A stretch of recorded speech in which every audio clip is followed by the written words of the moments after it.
Have you been getting nailed on state income taxes year in and year out? And recently you may come across some social media gurus, experts that say, hey, why don't you just pick up and move to the state over? It's tax free in that state. You could save tens of thousands of dollars by just picking up and moving across the border. While that all sounds great in theory, it's not exactly that simple. So today I want to talk you guys through changing your state domicile to save on state income taxes. It's a viable strategy, but it's not as simple as it's made out to be online. There's a lot of misinformation, and I'm here to clear it up. But who am I? Who am I to say? I'm Andrew D'Amico. I'm a CPA partner here at Ledgerly alongside Mike Abrahamian, also a CPA, where we're focused on saving taxes for our clients, helping improve their asset protection, as well as building generational wealth. So if any of those three things speak volumes to you, please make sure you like this video, subscribe, and follow us along for some more free game. Because all the strategies that we're talking about, although we don't use every single one of them ourselves, we're trained on it and we're using them in real time with our tax advisory clients. So enough of that. I want to get right to the topic. So changing state domicile, the concept being, hey, I live in a high income tax state. It's not a whole lot I could do there. And I'm just constantly giving whatever my state, 10, 20, 30, whatever the number is, $1,000 in taxes every single year. How can we minimize that? Well, moving to another state that maybe doesn't have state income tax, maybe that's the move, and that's certainly a route you could take. But let's get right to my handy-dandy whiteboard here. I drew up a few things for you people and used some charts because my handwriting is not the best. But first up, we got a chart. So top 10 highest tax states. You just read down the list there: California, Hawaii, New York, Jersey, Oregon. Now some of these, and the list goes on, but not every single state uses a quote unquote sliding scale, whereas, hey, the first $100,000 is taxed at 5%, and the next $100,000 is taxed at 10%. Each state's going to be a little bit different, but these are the highest tax rates that you can get hit with in any of those states in 2025. And you can see the rates in that second column, and then kind of what the tax would look like if you were at $100,000 in taxable income, and then again at $250,000 in taxable income. So we're not talking peanuts here. If you make $100K in the state of California, that's $13,000 coming out of your pocket. Not to pay Uncle Sam, but to pay his cousin, relative, whoever's running California now. I don't know. So chances are, if you live in one of these states, you've thought about this or run into this problem before, and you might want to keep listening. And there's a bunch of states. I'm in Connecticut. We're not in the highest among the state income tax states, but it's still, about 7%. That's on $100,000, it's $7,000 that I would rather have myself. So you don't need to be in one of these states to consider this strategy, but just kind of wanted to highlight that for you guys. And then moving along, so we're talking about those are the highest tax states. Well, where would we want to move to? You could certainly just move to a lower income tax state, but I imagine if you're thinking about this, you've probably done some research on the income free states, which are what I have listed here. There's 9 of them. It's Alaska, Florida, Nevada, New Hampshire, South Dakota, Tennessee, Texas, Washington, and Wyoming. And again, this is as of 2025. Pulling a cute little graphic for you. So those blanked out states, those should really be highlighted in green. That's where we want to get to if we're going to use this strategy. But enough talk about the states. How can we really think about this and start to dispel some of the myths about doing this wrong? Because if you guys are going to try and move state domicile, you have to understand that I mentioned before, it's not as simple as just, hey, I'm not good with my geography. I live in state over from Tennessee. I'm just going to pick up and move to Tennessee. There's a lot more that goes into your state domicile, because if you just leave New York, you've been paying New York for your whole life, 30 or 40 years old. They're taking tax money from you every single year in, year out, 10,000, 15,000, whatever the number is. If you just pick up, move to a different state, and you don't file an income tax return in New York, old buddy's going to pick up the phone and be, hey, Andrew, we've had such a great time together these past 40 years. I'm not 40. But what's going on? I didn't get your check in the mail. I didn't get that $20,000 you owed New York last year. What's going on, buddy? Because moving alone is not enough. And states aren't just going to let high income taxpayers leave their states and no longer pay them money. They're going to come back after you to see if they can establish you as, hey, you were a New York resident, or hey, there was intent to return to New York. So really that is your true domicile. And they're going to try and charge you for the income you earn and charge the taxes on that, and maybe even back taxes and interest and penalties. And it's just a road we don't want to go down. So First things first, what is a domicile? Like I said, it's more than just personal residence. I listed a few things here that, heaven forbid you ever to get involved in a state audit. These are things that you would want to have backup for to prove that you actually changed your domicile and it goes beyond just the brick and mortar, wherever you're living, wherever you're paying rent, wherever your mortgage is. It goes beyond that. And this isn't even a comprehensive list, but this is the things that they would be looking at. So we talked about your personal residence, that's a starter. So your domicile is where you live, where you put your head on the pillow at night, where you shut the lights off, where you wake up, right? And where you're receiving mail. If it's not your primary residence, you probably don't want all your important information and mail notices going there. Where are you registered to vote? Bank accounts, utility bills. Now, granted, there's a bunch of banks, obviously, and a bunch of them are nationwide, but do you have a representative at the bank that you normally talk to? I'm in Connecticut. Is there a bank rep that I normally talk to? And I try to say that I live in Tennessee and I've only been there a couple of weeks out of the year, but I still do all my banking with that same individual. In an audit, they're going to look at that. And on your bank statements, the address should not be where you're trying to remove your domicile from, right? It would have to be a new mailing address in that new state. And the same thing with the utility bills. Where is the address on that bill? Where is it getting billed to? Drivers and professional licenses. I include professional there because, talking for myself, I'm a CPA, so I'm a certified public accountant, but it's a state license. I'm certified in Connecticut. If I tried and get up and move to Tennessee, but I'm licensed to practice in Connecticut, that doesn't really add up. That doesn't jive. I'm going to lose when I try to say, no, my domicile is Tennessee, when I'm still maintaining a license in Connecticut. Unless, of course, I got my things together and got registered in Tennessee. And the simple one, driver's license, they'll look at that as well.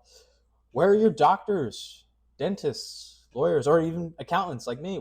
Now granted, some of these can be performed on the web, via phone calls, meetings online, which is fine, but you should have that documented and how that relationship started. And maybe, hey, you did move, but you're still maintaining that professional you hired back in your original home state. That should be documented and say, hey, no, we vetted them. They have clients down in Tennessee or whatever the state you're trying to move to. But more likely than not, your doctors, dentists, you're going to want that to be in your primary state, around your primary residence. You're not going to fly back to Connecticut every time you need to get a cleaning on your teeth. They'll even look at memberships, things like country clubs. Are you involved in?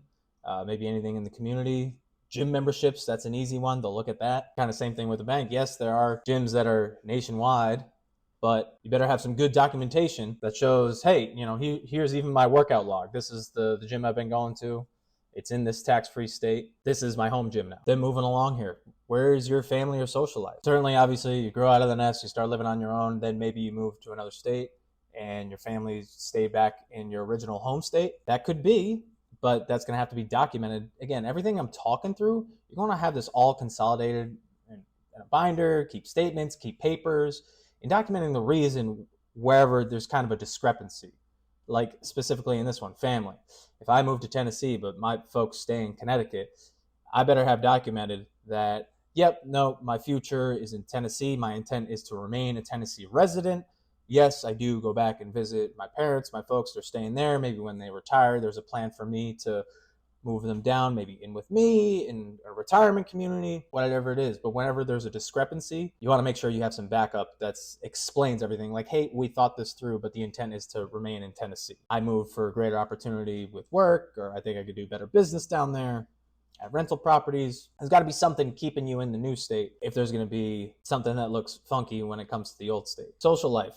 I kind of alluded to country club memberships before, but are you involved in community affairs in the new state? You could even throw church in here. Where's your church? You go to the local church in now Tennessee. Better hope it's not back in Connecticut. I'd imagine you wouldn't be flying back every Sunday to go to the church, right? You're going to want to find a new church to practice your religion or however it is. And also alluded to it, business / where are you employed? Now, granted, in today's day and age, you get a remote job, you can work from anywhere. So although the company headquarters might be in New York City, you might work entirely remote in Tennessee. So it'd be hard to argue if you were working in New York City and then you moved to Tennessee. It's going to be hard to say you moved there for work if you're entirely remote. So New York's going to have a good case to come after you in that scenario. But as far as business goes, a good thought is maybe you want to open up your real estate portfolio or get into rental activity. Buy a rental in the state that you're trying to move into. That's going to help substantiate that, like, hey, I'm there because I have business to do. So that was a quick punch list. I don't know how many bullet points I put up there. And like I said, this isn't even an all exhaustive list. If they come at you in a state audit, they're going to look at all this and some. Like, top of my head, where do you have safety deposit boxes? Where do you keep family heirlooms or maybe family pictures, artwork? Like, it sounds crazy, but this is things that they would look at. If you're keeping this all in your original state, they're going to be like, oh no, he's still domiciled there. He has an intent to return that. And that whole intent, that's something I'll clear up on this last kind of graph here. Not graph, but you get it. So what we've been talking about is the things that they're going to be looking for to prove that you are domiciled in the new state. So yes, it's important to have these in the new state, but you also have to sever it in the old state, right? You can't have two domiciles. So in this little thing I put together here, I've been talking from Connecticut lens because that's where I live. If I wanted to pick up and move to Tennessee, it's not enough to just get a house down there. We have to do all those things before that I mentioned, right? I'm going to need a new residence. So not only am I going to need to have a home in Tennessee, but I need to get rid of my home in Connecticut. Now, maybe not get rid of it, maybe keep it as a rental property, or maybe you have a scenario where some family moves in there. The point being, it shouldn't be almost like another primary residence for you. And this differs state to state, but sometimes they'll look at how many days you stayed in each state to substantiate as well. And kind of the marker is at least half a year in your domiciled state. So 183 days, you better be keeping travel logs, receipts, and be able to say like, no, I was in Tennessee from January to whatever, May. I spent the summer back up in Connecticut, and then I went back September to December. That's well over 183 days. Maybe if you're at that income level, you can afford keeping two houses, then like, okay, so be it. But then kind of that second factor, you got to show that you're spending most of your time in Tennessee. Mail, where are you getting your mail? On all your, like I said, the utility bills, your bank accounts, whatever accounts you have, make sure the mailing address is where you're trying to be domiciled. So I want to get my mail going over to Tennessee. Memberships, we talked about the gym. So again, if you're trying to balance different states, you want to show that you spend more time at the gym in Tennessee than you do Connecticut, right? I'm not saying get rid of the old membership, but you better be able to substantiate that the Tennessee one is the one that you use the most. Doctors, again, it would make sense, it's just common sense that you're going to have doctors, dentists where you live. They're not going to be a flight away. They're going to be whatever, 20, 30-minute drive away. That you're going down, sit down for a checkup or cleaning, cavity, whatever the case. Your default doctor should be where you live. If you're trying to say you live and you're domiciled in Tennessee, then switch doctors to a Tennessee doctor. And business. Now, this one people kind of sleep on. But if you start a business, I started mine in Connecticut. So the articles of organization, it's on a Connecticut document. Okay, totally fine. But if I'm going to start all of a sudden saying that now I operate entirely out of Tennessee, I got to register my business with the state of Tennessee. Yes, I can do my operations remote. So I will just naturally be doing my work in Tennessee, but add that documentation piece to it too and get your LLC registered with that state. And then you switch it to now your entity is maybe foreign in Connecticut and maintain the registration. But point being, you want to get it over into Tennessee. So I hope that was insightful. It seems like a lot and we kind of only scratched the surface on it, but don't just go willy-nilly moving across over to an income tax-free state and just think everything's going to be well, fine, and dandy, because your last state, if they were charging you income tax and all of a sudden you don't pay them income tax, they will be upset. They will come after you. And if you don't have this book of documentation substantiating the new residence, the new domicile, they will come after. Another point I will say, it's about the intent. You heard me use that word a few times. If in this scenario, I was only planning on living in Tennessee for 5 years with an intent to return to Connecticut, I'm going to be considered Connecticut as my domicile the entire time. There's case study on this. A popular example is, I actually don't know if it was brought to court, but George Bush Sr., he maintained a residence or it might have only even been a hotel room in Texas while he was president. I think he operated out of Maine, but the whole point was he had raw land also in Texas, and he was planning to build a home and go and move and live there after his presidency was over. So that was enough to establish, hey, his intent was to return to Texas, not to Maine or wherever the heck he was living. Again, just coming back to that intent piece. They'll even look at, have you purchased a lot in a cemetery where you plan to be buried, where you'd like your final resting place to be? Is that in the old state or the new state?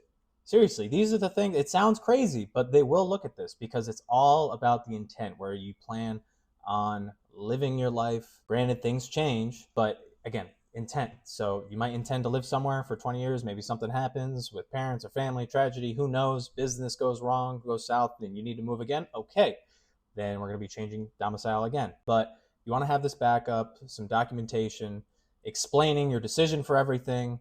Where there are discrepancies in your domicile, you have documented why. Maybe you kept that accountant, maybe he works remotely and he has Tennessee clients and he knows what he's doing, something to that effect. But when your old state doesn't get taxes from you and you don't have this backup ready to go, you can get nailed in a state audit, which could get ugly, because people talk about the IRS and they obviously have the higher rates and get a bigger chunk of the pie that is your income taxes. States could get even more aggressive when it comes to getting money from the taxpayers. So guys, I hope you found this video helpful. Please drop any questions in the comments, hit the like button, subscribe to this channel, and we hope to see you on another video.